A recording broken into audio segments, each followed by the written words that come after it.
வணக்கம். மாநிலச் செய்திகள் வாசிப்பவர் ஜமீர் அக்தர்.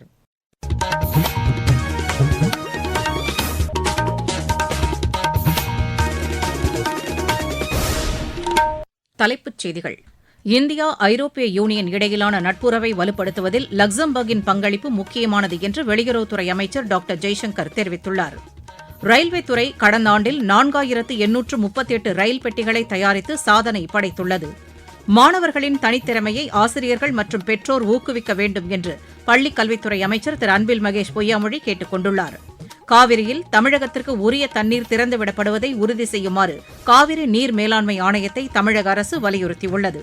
வங்கக்கடலில் உருவான காற்றழுத்த தாழ்வு பகுதி அடுத்த 24 மணி நேரத்தில் காற்றழுத்த தாழ்வு மண்டலமாக வலுப்பெறக்கூடும் என்று சென்னை வானிலை ஆய்வு மையம் தெரிவித்துள்ளது. இனி விரிவான செய்திகள். இந்தியா ஐரோப்பிய யூனியன் இடையிலான நட்புறவை வலுப்படுத்துவதில் லக்சம்பர்கின் பங்களிப்பு முக்கியமானது என்று வெளியுறவுத்துறை அமைச்சர் டாக்டர் ஜெய்சங்கர் தெரிவித்துள்ளார். லக்சம்பர்க் வெளியுறவு அமைச்சர் திரு சேவியர் பேட்டலுடனான சந்திப்பின்போது தொடக்க உரையாற்றிய அவர், இரு நாடுகளுக்கு இடையிலான உறவு நீண்ட நெடிய பாரம்பரியம் கொண்டது என்று கூறினார். லக்சம்பர்க் இந்தியாவின் மிக முக்கிய நட்பு நாடு என்றும் அவர் குறிப்பிட்டார். முன்னதாக அந்நாட்டு பிரதமர் திரு லியூக் ஃப்ரீடனுடன் நடத்திய பேச்சுவார்த்தை குறித்து டாக்டர் ஜெய்சங்கர் வெளியிட்டுள்ள சமூக வலைதள பதிவில், நிதிச் சேவைகள், முதலீடு, தொழில்நுட்பம் மற்றும் புதுமை கண்டுபிடிப்பு உள்ளிட்ட துறைகளில் இருதரப்பு ஒத்துழைப்பை மேம்படுத்துவது குறித்து ஆலோசித்ததாக கூறியுள்ளார். ரயில்வே துறை கடந்த ஆண்டில் 4838 ரயில் பெட்டிகளை தயாரித்து சாதனை படைத்துள்ளதாக ரயில்வே அமைச்சகம் தெரிவித்துள்ளது. இது தொடர்பாக ரயில்வே வெளியிட்டுள்ள செய்திக்குறிப்பில், சாதாரண ரயில் பயணிகளின் நலனில் அதிக கவனம் செலுத்தப்பட்டு வருவதாக தெரிவிக்கப்பட்டுள்ளது. இதன் ஒரு பகுதியாகவே குளிர்சாதன வசதி இல்லாத ரயில்களில் பயணம் செய்வதற்கான கட்டணம் மிக குறைந்த அளவில் உயர்த்தப்பட்டிருப்பதும் சுட்டிக்காட்டப்பட்டுள்ளது. மேலும் பயணியர் நலன் கருதி சிறப்பு ரயில்கள் இயக்கப்படுவதுடன் ரயில் நிலையத்தில் உள்ள வசதிகளையும் மேம்படுத்தி வருவதாக அந்த அமைச்சகம் கூறியுள்ளது. பயணியரின் பாதுகாப்பு மற்றும் ரயில் சேவைகளின் தரத்தை ஒட்டுமொத்தமாக மேம்படுத்தவும் உறுதிபூண்டிருப்பதாக ரயில்வே அமைச்சகம் தெரிவித்துள்ளது.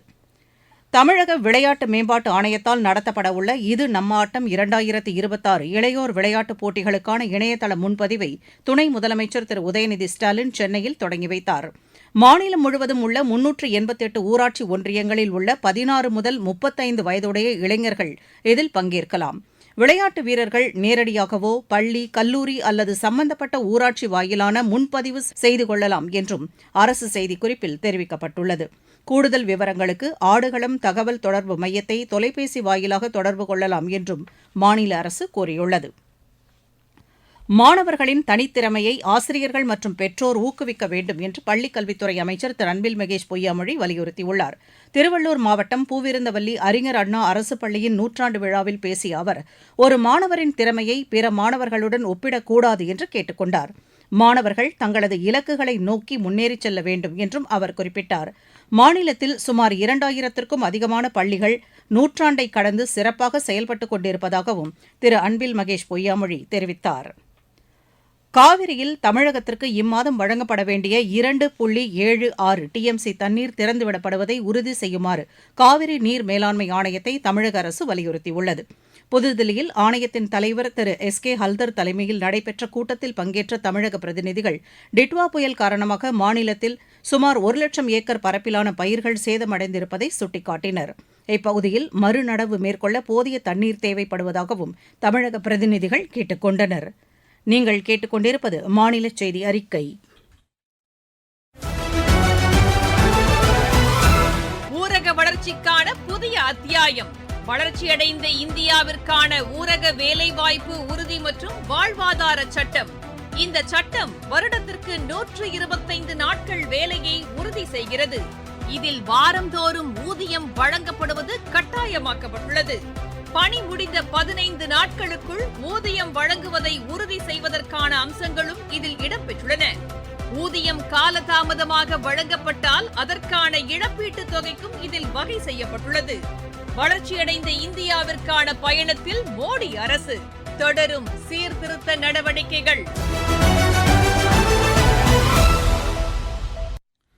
29வது தேசிய இளையோர் திருவிழாவை ஒட்டி நடைபெறவுள்ள வளர்ச்சியடைந்த இந்தியா குறித்த இளம் தலைவர்கள் கலந்துரையாடல் நிகழ்ச்சியில் பிரதமர் திரு நரேந்திர மோடி பதிலளிக்க இருப்பதாக மை பாரத் அமைப்பின் தமிழ்நாடு புதுச்சேரி இயக்குநர் திரு செந்தில்குமார் தெரிவித்துள்ளார். சென்னையில் செய்தியாளர்களிடம் பேசிய அவர் இவ்வாறு கூறினார். 9ஆம் தேதி இவர்களுடைய முதல் நாள் நிகழ்ச்சி. அனைத்து வகை போட்டிகளுக்கான தேர்வு சுற்றுகள் அங்கே நடக்கும் மாநில அளவில் பாரத் மண்டபத்தில். ஜனவரி 10ஆம் தேதி 2026 அன்று அஜித் தோவல் அவர்கள் தலைமையிலே அது தொடக்க விழா. லியாண்டர் பயஸ், தேஜஸ்வி சூர்யா இவர்கள் எல்லாம் சிறப்பு விருந்தினராக அன்று அழைக்கப்பட்டிருக்கிறார்கள். 3ஆம் நாள் இஸ்ரோ விண்வெளி வீரர்கள், அந்த குழு கேப்டன் சுபன்ஷா சுக்லா மற்றும் பிரசாந்த் பாலகிருஷ்ணன் நாயர் ஆகியோர் இளையோர்களுடன் உரையாடுகிறார்கள்.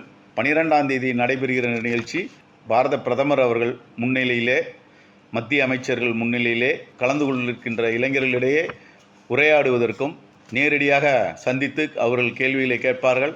பாரத பிரதமர் அவர்கள் அதற்கு பதிலளிக்க இருக்கிறார்கள். பொங்கல் பண்டிகை நெருங்கி வரும் வேளையில் விழுப்புரத்தில் மண்பானைகள் உற்பத்தி சூடுபிடித்துள்ளது. ஒரு பானை 50 ரூபாய் முதல் 300 ரூபாய் வரை விற்பனை செய்யப்படுவதாக மண்பானை தயாரிப்பாளர் தெரிவித்துள்ளார். பொங்கல் பானை உற்பத்தி பண்றேன். இப்போ பொங்கல் பானை எனக்கு ஆர்டர் நிறைய வந்திருக்குது.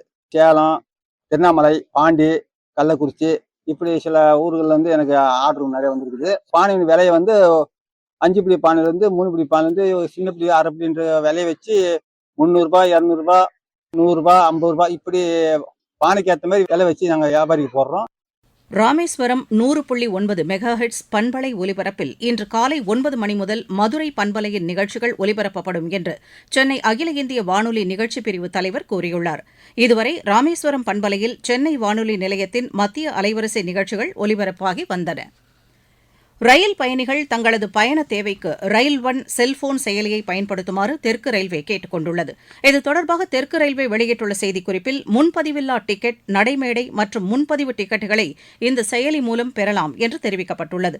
டிஜிட்டல் பண பரிவர்த்தனையை ஊக்குவிக்கும் நோக்கில் முன்பதிவில்லா டிக்கெட்டுகளுக்கு 3% கட்டண சலுகை அளிக்கப்படுவதாகவும் அதில் கூறப்பட்டுள்ளது. UPI, debit card, credit card, railway wallet மற்றும் நெட் பேங்கிங் சேவைகளை பயன்படுத்தி ரயில் ஒன் செயலி மூலம் டிக்கெட்டுகளை பெறலாம். அத்துடன் முன்பதிவு செய்த டிக்கெட்டுகளின் PNR நிலையையும் அறிந்து கொள்வதோடு பயணிகளின் இருக்கைக்கே நேரடியாக உணவு விநியோகிக்கப்படுவதாகவும் தெற்கு ரயில்வே தெரிவித்துள்ளது. வங்கக்கடலில் உருவான காற்றழுத்த தாழ்வு பகுதி அடுத்த 24 மணி நேரத்தில் காற்றழுத்த தாழ்வு மண்டலமாக வலுப்பெறக்கூடும் என்று சென்னை வானிலை ஆய்வு மையம் தெரிவித்துள்ளது. இது அதே திசையில் நகர்ந்து அதற்கடுத்த 48 மணி நேரத்தில் தென்மேற்கு வங்கக்கடல் பகுதியை நோக்கி நகரக்கூடும் என்றும் அந்த மையம் கூறியுள்ளது. இதனிடையே குமரிக்கடல் மற்றும் லட்சத்தீவு பகுதியில் நிலவும் வளிமண்டல கீழடுக்கு சுழற்சி காரணமாக கடலோர தமிழகத்தின் ஓரிரு இடங்களில் இன்று லேசானது முதல் மிதமான மழை பெய்யக்கூடும் என்றும் தெரிவிக்கப்பட்டுள்ளது. இருவரிச் செய்திகள். வெனிசுலா மீது அமெரிக்கா நடத்திய தாக்குதலில் உயிரிழந்தோர் எண்ணிக்கை 56ஆக அதிகரித்துள்ளது. அமெரிக்க சமூக பாதுகாப்பு அமைப்பின் துணை ஆணையராக இந்திய வம்சாவளியைச் சேர்ந்த திரு அர்ஜுன் மோடி பொறுப்பேற்றுள்ளார். மியான்மர் நாட்டில் ராணுவ நிர்வாகத்தால் நடத்தப்படும் தேர்தலில் பெருமளவு முறைகேடு நிகழ்ந்துள்ளதாக குற்றச்சாட்டு எழுந்துள்ளது. உத்தரப்பிரதேச மாநிலம் காசியாபாத்தில் உள்ள மதுபான ஆலையில் நடைபெற்ற முறைகேடு தொடர்பாக அமலாக்கத்துறை நடத்திய சோதனையின் அடிப்படையில் அந்நிறுவனத்தின் இயக்குநர் கைது செய்யப்பட்டுள்ளார். விதிமுறைகளை சரியாக பின்பற்றாததன் காரணமாக ஜம்மு காஷ்மீரின் ரியாசியில் மருத்துவக் கல்லூரி தொடங்கப்பட்ட அனுமதியை தேசிய மருத்துவ ஆணையம் திரும்பப் பெற்றுள்ளது. மும்பையில் பொங்கல் பண்டிகையின் போது நைலான் மாஞ்சா கயிறுகளின் உற்பத்தி, விற்பனை மற்றும் பயன்பாட்டிற்கு காவல்துறை தடை விதித்துள்ளது.